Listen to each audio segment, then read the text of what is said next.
Nous allons remettre maintenant les prix littéraires, c'est-à-dire décernés à des œuvres rétrospectives, analytiques, qui reviennent sur les grands noms, les grands moments, la grande histoire du 7e art. Et pour remettre le premier prix littéraire, j'appelle Nathalie Chifflet, journaliste à l'Est républicain, qui était présidente du jury et qui va remettre pour l'instant le prix du meilleur album français sur le cinéma. Bonsoir. Bonsoir. Bonsoir à tous. Cette année, dans le jury littéraire, il n'y avait pas Michel Simon. Et du coup, on s'est sentis très libres.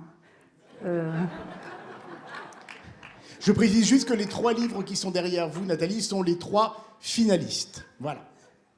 On s'est sentis très libres pour remettre un bouquin qui a été un meilleur album, qui a été préfacé par Michel. Merci beaucoup, Michel. C'est un très bel album, qui est un album bilingue, ce qui signale son ambition, peut-être internationale, on ne sait pas. En tout cas, ce qui signale l'ambition du livre, et qui porte sur un directeur de la photographie, qui est un très grand directeur, maître de la lumière, vous avez dit, Michel, et maître des ombres, qui est Darius Khondji. C'est Conversation avec Darius Khondji, qui a travaillé avec James Gray. Donc il y a des entretiens avec James Gray, avec Woody Allen, avec Bertolucci, il y a des entretiens avec Isabelle Huppert. Comment on met la lumière sur une actrice, comment on filme un visage. Et c'est vraiment passionnant. Voilà. Merci beaucoup à mes jurys, et merci aussi à Claude Gotter, qui n'est pas là ce soir, qui était notre consultant. Voilà, donc le prix est remis à Conversation avec Darius Khondji, de Jordan Mincer, et c'est aux éditions Synecdoche. Dire Jordan Mincer qui est quelque part très, dans la très salle. bel Voilà, album. je le vois se lever. Jordan, venez nous rejoindre. Et bravo, effectivement, remarquable livre, très belle préface de Michel Simon, mais pas que. Et hommage plus que mérité à un immense sculpteur, artiste de la lumière. Je veux juste dire, en fait, oui, le livre est bilingue parce que je ne suis pas français, en fait. Donc, j'ai écrit le livre en anglais et ça a été traduit par Pauline Soula, que je voulais remercier. Après, je voulais en fait inviter rapidement sur scène l'équipe du livre parce que c'est un album. Tout le monde dit que le livre est très beau, souvent plus qu'ils disent qu'il est très bon. Et donc, je voulais vraiment inviter l'équipe qui a aidé à faire le livre. D'abord, Quentin Guichard, qui était conseiller technique et qui a fait la photogravure du livre. Puis, viens. Puis après, le graphisme, le très, très beau design du livre, c'était par Dune Lunel. Et puis, mon éditeur, qui est avec moi depuis le premier livre qu'on a fait sur James Gray, et maintenant ce livre, c'est David Frankel, qui est aussi producteur. Et bon, après, je pense qu'il ne va pas venir sur scène, mais je voulais surtout remercier Darius Khondji parce que ce livre n'existerait pas sans lui et c'est vraiment un livre qu'on a fait ensemble. Donc Darius est dans la salle. Il est libre de venir s'il en a envie. En tout cas, tous nos hommages et toute notre admiration, vraiment.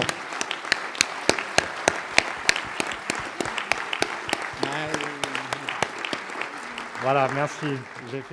Je vais maintenant appeler Frédéric Mercier, journaliste à Transfuge et au Cercle de Canal+, à me rejoindre pour remettre le prix du meilleur ouvrage étranger, cette fois, sur le cinéma. Bonsoir Frédéric.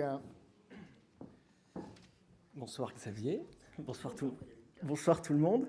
On a choisi de remettre ce prix, on aimait beaucoup ces 3 livres, à celui-ci parce que on a soudain appris, on a eu des entretiens incroyables, on a pu découvrir des entretiens, les derniers entretiens qu'un très grand cinéaste avait pu donner à quelqu'un qu'il avait suivi pendant de longues années. Des entretiens qu'il a donnés juste avant sa mort, en 1993, à une femme qui est une dramaturge, qui est aussi une écrivain, une journaliste. Et c'est un livre qui est merveilleusement, je trouve, édité par son éditeur, par Le Seuil, qui a fait un travail vraiment, on peut comprendre, en fait, ce sont les entretiens donc, de Federico Fellini. Ça veut dire Federico Fellini, le métier de cinéaste de Rita Cirio. Et c'est un livre où on découvre son rapport aux acteurs, très profond, son rapport aux producteurs, à ses propres débuts, mais également aux artisans. Et c'est un livre qui est richement illustré, de dessins préparatoires, de photos de tournage, mais également, à la fin, il y a son dernier musicien, Nicola Piovani, qui a fait les musiques à partir de Ginger et Fred jusqu'à Intervista et La Voce della Luna, qui explique pourquoi Fellini ne voulait pas parler de musique et pourquoi la musique était quelque chose émotionnellement de dangereux pour lui. Voilà, donc on remet ce prix à Federico Fellini, le métier de cinéaste de Rita Cirio. Et je vais demander à Nathalie Beau, qui est l'éditrice responsable du pôle Beau Livre, donc aux éditions du Seuil, ainsi qu'un immense homme de lettres, René de Cecchetti, qui en a assuré la traduction. Et je suis très heureux, très honoré de vous avoir avec nous sur scène. Bonsoir à tous les deux.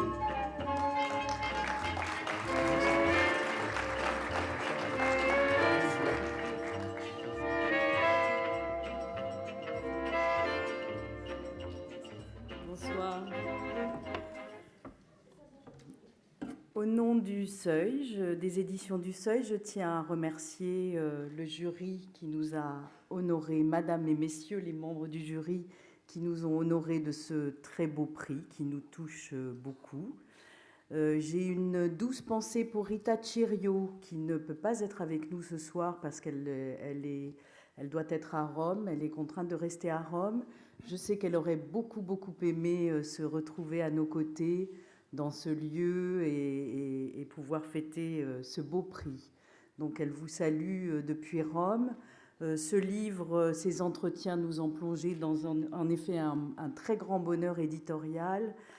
Ces entretiens très amicaux que Rita a menés avec Fellini, qui étaient ses derniers entretiens. Ils sont empreints d'une certaine mélancolie, de beaucoup de tendresse, et aussi il prouve encore une fois son amour immodéré pour les acteurs et les actrices, et pour ce qu'il appelait en effet, sans aucune fausse modestie, son travail d'artisan. Et je trouve que c'est une très très belle leçon d'humilité pour nous, les hommes et les femmes du cinéma et des lettres. Merci beaucoup. Merci beaucoup. René, un mot peut-être sur la manière dont on traduit, dont on essaye peut-être de traduire la langue de Federico Fellini. Oui, enfin, c'était très émouvant de pouvoir faire ce livre que nous avons attendu 25 ans pour faire, puisqu'il est paru en 1994 en Italie. Rita Cirio était... J'explique peut-être en 2 mots pourquoi Rita Cirio était une interlocutrice particulière pour Fellini. D'abord, elle était sa voisine. Ils habitaient tous les deux via Malgoutin. Ils avaient une terrasse pratiquement commune, donc ils se connaissaient bien. Et surtout, Rita Cirio est une très bonne critique de théâtre et une spécialiste de music-hall. Et c'est une des raisons pour lesquelles Fellini s'est confié à elle avec une très grande intimité, une très grande sincérité, parce qu'il parle des acteurs de music-hall qui l'ont toujours fasciné, et comme vous le savez, auxquels il a consacré ses premiers films et auxquels il a été toujours fidèle. Et pour ce qui est de la transformation du livre italien en livre français, c'est pas tellement la traduction qui est importante, mais c'est surtout la présentation, parce que nous avons pensé qu'il était impossible de parler de Fellini sans les images des films de Fellini, sans les images des acteurs de Fellini, et donc ce qui n'était qu'un livre d'entretien à l'origine est devenu bien sûr un livre d'entretien en France, mais avec les images qui viennent à l'esprit de tout le monde, mais qu'il vaut mieux rendre présent dans le livre. Voilà. Merci beaucoup. Merci beaucoup, chère Nathalie, chère René. Merci. Frédéric également, la petite photo. Et pendant ce temps-là, pour remettre le prix du meilleur ouvrage français, cette fois sur le cinéma, j'invite à me rejoindre sur scène Marc Cerizuelo. Alors, de Claude Tandara, de Glissement progressif du désir ou de Godard, invention d'un cinéma politique, qui a reçu les honneurs du jury littéraire. Allez le savoir. Bonsoir à tous et à toutes. D'abord, un hommage à quelqu'un qui nous a quittés et qui est très célèbre, qui s'appelle Michel Legrand. Et je vous rappelle que Michel Legrand, il y a 4 ans, recevait ce même prix du meilleur livre de cinéma. C'est un ami de Michel Legrand qui est mis à l'honneur, puisqu'ils ont travaillé ensemble au tout début des années 60. C'est quelqu'un qui a une importance énorme dans l'histoire du cinéma et qui est souvent critiqué parce qu'à un moment donné, il a abandonné son beau nom d'artiste et de poète pour faire de la politique. Et c'est quelqu'un qui, donc Jean-Luc Godard, vous l'avez compris, qui méritait dont l'œuvre méritait d'être reprise à partir justement de ce prisme politique qui commence bien avant mai 68 et les années du groupe Ziga-Vertov et qui continue bien au-delà. Et pour cela, il fallait un livre essentiel, un livre clair, précis, documenté, Un livre qui met tout à fait en perspective la question de la politique chez Godard. Donc vous l'avez compris, le prix est décerné cette année à Godard, Invention d'un cinéma politique par David Farrou. Et j'invite David Farrou et son éditeur Nicolas Vieillecaz à nous rejoindre sur scène. Pour les éditions Amsterdam. Messieurs. Car on pourrait me reprocher de parler de choses qui ne me regardent pas. Comme si je vous disais qu'un Premier ministre... Bonsoir et merci beaucoup. Merci pour ce prix qui est d'autant plus un honneur qu'il émane d'un syndicat, type de médiation dont je crois que nous n'avons pas fini d'avoir besoin. Et je voudrais dire juste 2 ou 3 mots sur le sens que je vois à ce prix qui me touche énormément.